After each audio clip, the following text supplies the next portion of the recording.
Bollywood actress दिशा पाटनी के घर पर जिस तरीके से फायरिंग हुई थी, इसको लेकर इस वक्त की बड़ी खबर हम आपको बता रहे हैं, जहां पर पिता जगदीश पाटनी ने सीएम योगी से फोन पर बातचीत की है।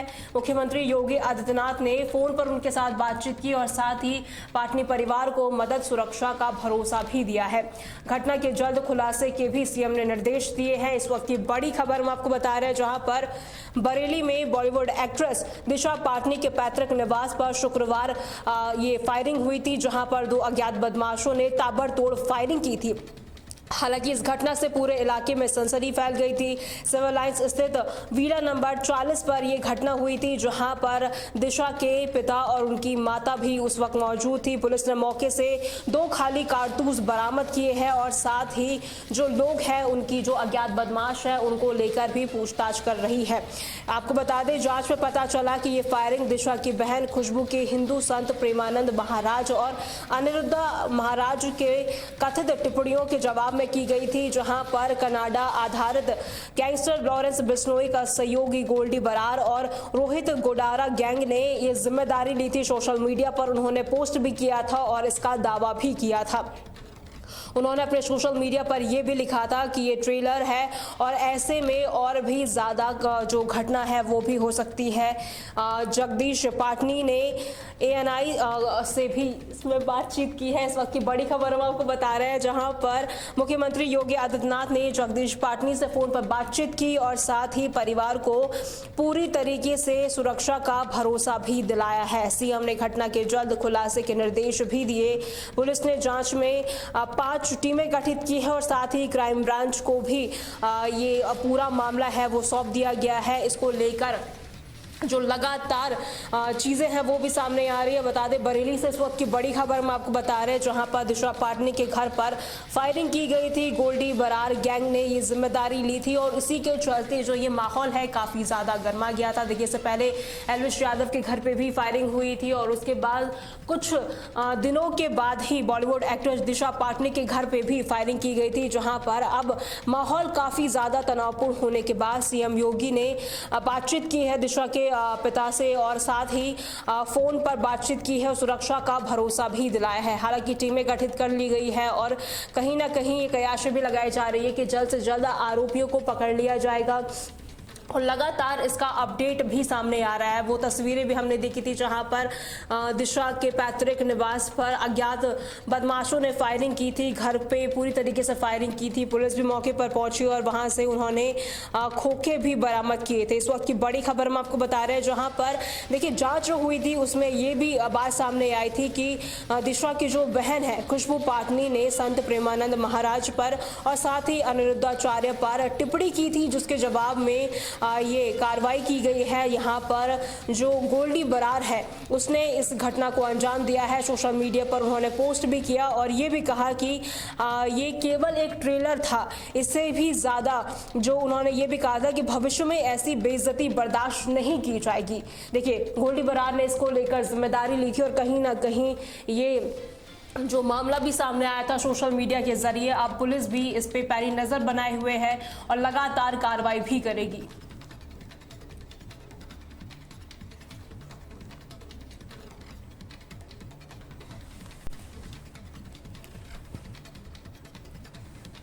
लखनऊ की ओर रुख कर लेते हैं, जहां से बड़ी खबर सामने आ रही है। बता दें, PWD के जो अधिकारी हैं वो काफी ज्यादा परेशान नजर आ रहे हैं। इस वक्त की बड़ी खबर हम आपको सीधा लखनऊ से बता रहे हैं, जहां पर PWD में नई व्यवस्था से इंजीनियर काफी परेशान होते हुए नजर आ रहे हैं। 40 लाख तक के कार्यों को प्रमुख सचिव मंजूरी देने वाले हैं और साथ ही इससे पहले अभियंता विभाग अध्यक्ष ये काम जारी कर सकते हैं। नई व्यवस्था के चलते निर्माण कार्य भी प्रभावित हो रहे हैं।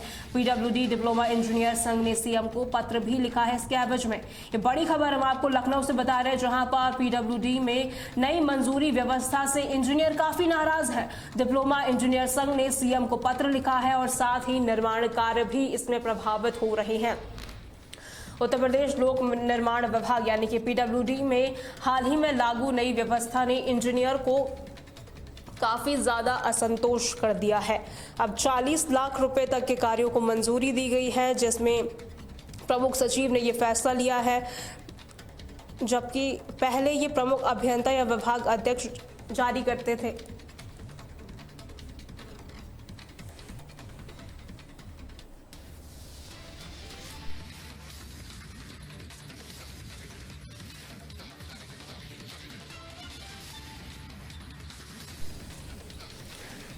मुख्यमंत्री योगी आदित्यनाथ ने भी इस मामले में देखिए पीडब्ल्यूडी के जो नए इंजीनियर हैं उन्होंने मुख्यमंत्री योगी आदित्यनाथ को पत्र भी लिखा है और साथ ही कहीं ना कहीं जो उनकी चिंताएं हैं वो भी बढ़ती जा रही है। संघ के अनुसार ये बदलाव ट्रांसफर और प्रमोशन में भी अनियमितताएं बढ़ा रहा है। नवंबर 2024 की हम बात करें तो 16 इंजीनियरों को सड़क मरम्मत में लापरवाही के कारण निलंबित किया गया था, जिससे कहीं ना कहीं जो ये परेशानी है वो काफी ज्यादा बढ़ती जा रही है।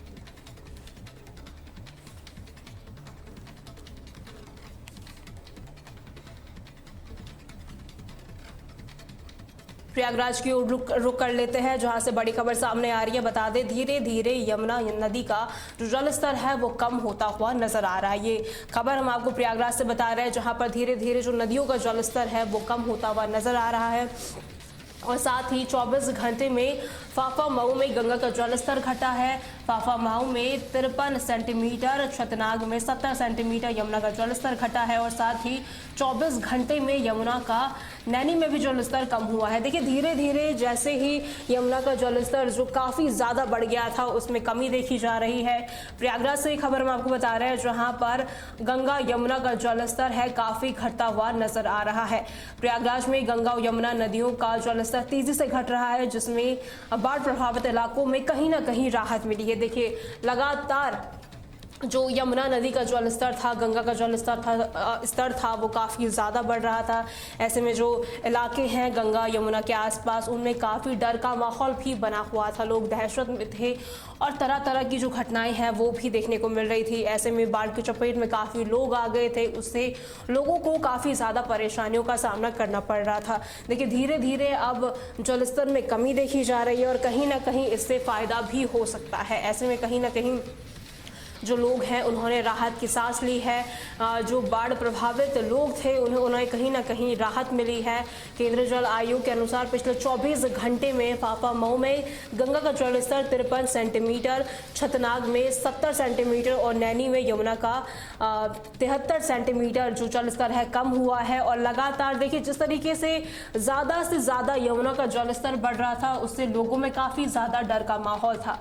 देखिए लगातार जो जलस्तर है उसमें कमी की वजह से अगर हम बात करें कितना नुकसान हुआ तो 200 से अधिक गांव और 60 से ज़्यादा बस्तियां जो हैं यमुना में प्रभावित हुई थी, इनसे ऐसे में डूब गई थी। और ऐसे में सबसे ज़्यादा जो चुनौती थी सरकार के सामने कि जो लोग हैं, जो गंगा यमुना के पास जो लोग रहते हैं उन्हें किस तरीके से सुरक्षित स्थानों पर पहुंचाया जा सके, किस तरीके से उनके लिए मदद मुहैया कराई जा सके। क्योंकि देखिए 200 से ज़्यादा और 60 से ज़्यादा बस्तियां जो हैं प्रभावित हुई थी, तो ऐसे में सबसे बड़ी चुनौती सरकार के लिए ये बन गई थी कि किस तरीके से जो राहत है वो लोगों तक पहुँचाई जा सके। अब प्रशासन ने सफाई अभियान भी शुरू कर दिया है। देखिए जब गंगा का जलस्तर बढ़ा था तो ऐसे में जो सारा पानी था वो रिहायशी इलाकों में पहुंच रहा था। जो पानी के साथ जो गंदगी भी आ रही थी वो कहीं ना कहीं प्रभावित कर रही थी।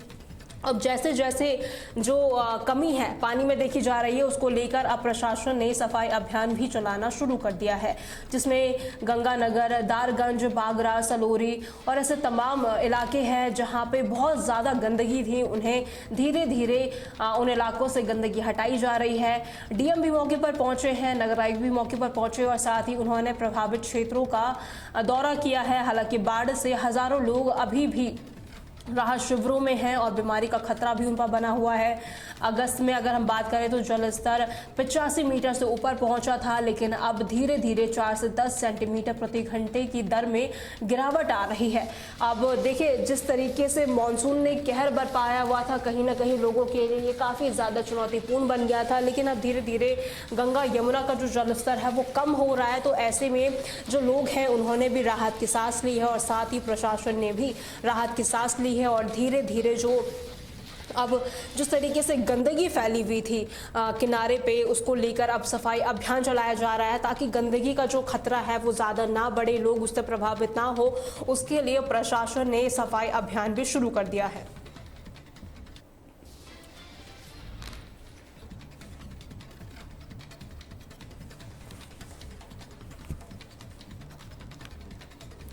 देहरादून की ओर रुक कर लेते हैं, जहां से बड़ी खबर सामने आ रही है। बता दें, पूर्व मुख्यमंत्री हरीश रावत के नेतृत्व वाले बयान पर करण महारा का भी बयान सामने आया है। इस वक्त की बड़ी खबर हम आपको बता रहे हैं, जहां पर ये उत्तराखंड के वरिष्ठ नेता हरीश रावत के प्रदेश नेतृत्व पर दिए गए बयान ने सियासी हलचल जो है वो काफी ज्यादा यहां पर बढ़ा दी है।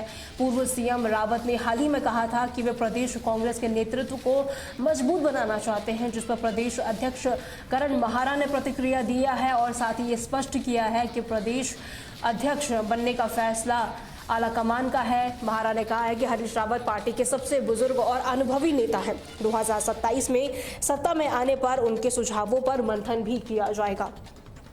ये बड़ी खबर हम आपको बता रहे हैं। देखिए, कहीं ना कहीं कांग्रेस में भी गुटबाजी नजर आती है और ऐसे में जो तनाव का माहौल है वो भी काफी ज्यादा बढ़ जाता है। और ऐसे में जिस तरीके से बयानबाजी की थी उसको लेकर अब करण महारा का जो स्पष्टीकरण है वो भी सामने आया है। और उन्होंने ये भी कहा है कि जो प्रदेश अध्यक्ष का जो फैसला था वो आला कमान की तरफ से आया था और साथ ही 2027 में सत्ता में आने पर विचार भी किया जा सकता है। इस वक्त की बड़ी खबर हम आपको दे रहे हैं, जहां पर कहीं ना कहीं देहरादून में हरीश रावत के बयान पर जो राजनीतिक हलचल है वो काफी ज्यादा चरमाती हुई नजर आ रही है।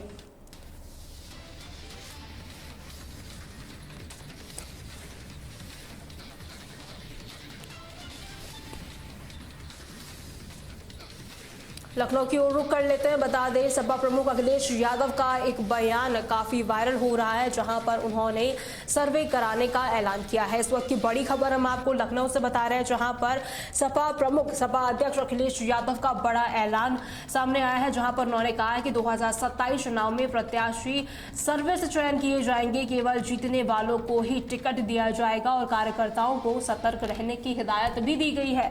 इस वक्त की बड़ी खबर हम आपको लखनऊ से बता रहे हैं, जहां पर समाजवादी पार्टी के प्रमुख अखिलेश यादव ने 2027 उत्तर प्रदेश विधानसभा चुनाव के लिए रणनीति तय करते हुए कहा है कि प्रत्याशी घोषणा सर्वे के आधार पर होगी और बिना सर्वे के कोई टिकट नहीं मिलेगा। देखिए, विधानसभा चुनाव की तैयारियों पे लखनऊ में अखिलेश यादव भी लग चुके हैं और कहीं ना कहीं उन्होंने ये बात भी की है कि घोषणा बिना सर्वे के कोई भी टिकट नहीं दिया जाएगा। रविवार को बुलंदशहर हापुड़ के कार्यकर्ताओं को उन्होंने संबोधित करते हुए कहा और ये जोर भी दिया कि केवल जीतने वाले प्रत्याशियों का ही ऐलान होगा। अखिलेश ने कार्यकर्ताओं को बीजेपी के षड्यंत्रों से सावधान रहने के लिए भी कहा है और जनता से जुड़ने की सलाह दी है। देखिए, लगातार इस तरीके से बातें भी सामने आ रही है। लखनऊ से खबर हम आपको बता रहे हैं, जहां पर सपा अध्यक्ष अखिलेश यादव का बड़ा ऐलान है। 2027 चुनाव को लेकर जो पार्टियां हैं वो तैयार हो चुकी है और ऐसे में अखिलेश यादव ने साफ तौर पर कहा है कि सर्वे किया जाएगा और सर्वे के आधार पर ही टिकट दिया जाएगा और बिना सर्वे के कोई टिकट नहीं मिलने वाला है। इंडिया गठबंधन के साथ चुनाव लड़ने के ऐलान के बाद ये घोषणा सामने आई है, जहां पर सपा कांग्रेस सीट शेयरिंग पर जो सहमति बनी है उसको लेकर भी काफी बातचीत की जा रही है। अखिलेश ने कहा है कि किसान, युवा, महिलाएं और व्यापारी बीजेपी की गलत नीतियों से परेशान है। ये बड़ा आरोप सपा अध्यक्ष अखिलेश यादव की ओर से लगाया गया है, जहां पर उन्होंने कहा है कि जो जनता है वो बीजेपी के षड्यंत्रों में ना फंसे और कहीं ना कहीं जो जनता है वो काफी ज्यादा परेशान हो गई है बीजेपी के षड्यंत्रों से। 2027 चुनाव को लेकर अब सपा पार्टी ने भी कमर कस ली है और अखिलेश यादव ने साफ तौर पर कहा है कि 2027 चुनाव में प्रत्याशी का जो चयन होगा वो सर्वे के आधार पर किया जाएगा।